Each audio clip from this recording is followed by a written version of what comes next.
రాత్రి నిద్రలో చాలా మందికి గురక వస్తూ ఉంటుంది. సాధారణంగా ముక్కుకి బదులుగా నోటి ద్వారా శ్వాస తీసుకోవడం వల్ల ఈ సమస్య తలెత్తుతుంది.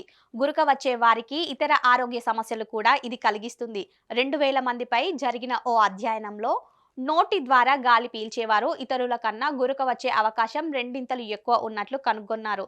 ఇది అనేక ఆరోగ్య సమస్యల ప్రమాదాన్ని పెంచుతుంది. 13% మంది ప్రజలు సాధారణంగా నోటి ద్వారా శ్వాస తీసుకుంటారు. అయితే నిద్రపోతున్నప్పుడు 18% మంది ప్రజలు నోటి ద్వారా గాలి పీల్చుకుంటారని ఒక అధ్యయనంలో తేలింది. ఈ విధంగా రాత్రిపూట నిద్రలో గురక వచ్చే వారిలో ముగ్గురిలో ఒకరు సాధారణంగా నాసిక ఇబ్బందులు అనుభవిస్తుంటారు. మరోవైపు ముక్కు ద్వారా ఊపిరి పీల్చుకునే వ్యక్తుల్లో నాసిక రద్దిని సగం కంటే తక్కువ మంది ఎదుర్కొంటున్నట్లు తేలింది.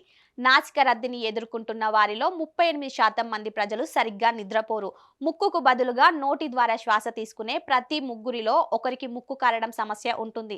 31% మంది సైనస్ ఒత్తిడి, నొప్పితో బాధపడుతుంటారు. మరొక 31% మంది ప్రజలు శ్వాస ఇబ్బందులు సమస్యలు ఎదుర్కొంటున్నారు. నోటితో శ్వాస తీసుకోవడం వల్ల శరీరానికి తక్కువ ఆక్సిజన్ అందుతుంది. దీనివల్ల పగటిపూట నిద్రపోవడం, మరింత అలసట కలుగుతుంది. ఇది నోరు పొడిబారడానికి కారణమవుతుంది. ఇది దంతక్షయం, చిగుళ్ళ వ్యాధి ప్రమాదాన్ని పెంచుతుంది. వీరికి గుండె సమస్యలు కూడా తలెత్తుతాయంటున్నారు నిపుణులు. నోటి శ్వాస, నాసిక రద్దిని తగ్గించడానికి సెలైన్ స్ప్రే ఉపయోగించాలని ఆరోగ్య నిపుణులు సూచిస్తున్నారు. నిద్రపోతున్నప్పుడు తలను ఎత్తుగా ఉండేలా చూసుకోవాలి. అంటే తల కింద 1 లేదా 2 దిండులు పెట్టుకొని పడుకోవాలి.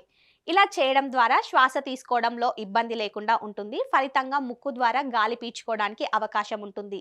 గురక సమస్య కూడా తలెత్తదు.